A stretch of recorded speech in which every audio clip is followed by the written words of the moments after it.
Malaysia বাংলাদেশিদের জন্য multiple entry ভিসার সুবিধা চালু করেছে বলে জানিয়েছেন আইন, বিচার ও সংসদ বিষয়ক এবং প্রবাসী কল্যাণ ও বৈদেশিক কর্মসংস্থান উপদেষ্টা ডক্টর আসিফ নজরুল।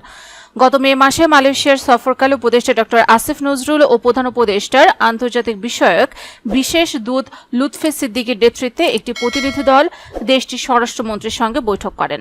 বৈঠকে বাংলাদেশি কর্মীদের ভিসা সংক্রান্ত বিষয়ে বিস্তারিত আলোচনার পর গত 10 জুলাই এই বিষয়ে পরিপত্র জারি করেছে মালয়েশিয়া সরকার।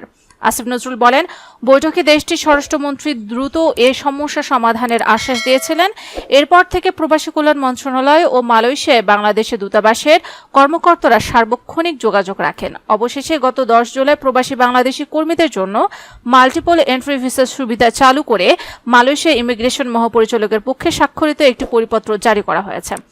আইন উপদেষ্টা বলেন, যেসব বাংলাদেশি কর্মীদের পরিপত্র জারির আগে সিঙ্গেল এন্ট্রি ভিসা এবং temporary employment visit pass issue করা আছে, তাদের নতুন করে মাল্টিপল এন্ট্রি ভিসা আবেদন করতে হবে না। PLKS নবায়নের সময় মাল্টিপল ভিসা সক্রিয়ভাবে ইস্যু হয়ে যাবে। পাশাপাশি এখন থেকে যে সকল বাংলাদেশি কর্মীদের সিঙ্গেল এন্ট্রি ভিসা ছিল এবং PLKS বৈধ আছে, তারা নতুন মাল্টিপল ভিসা ছাড়াই মালয়েশিয়া থেকে দেশে আসা যাওয়া করতে পারবেন। এই বিষয়ে মালয়েশিয়ার সকল আন্তর্জাতিক বিমানবন্দর ও স্থলবন্দরগুলোতে পরিপত্রের মাধ্যমে নির্দেশনা দেওয়া হয়েছে।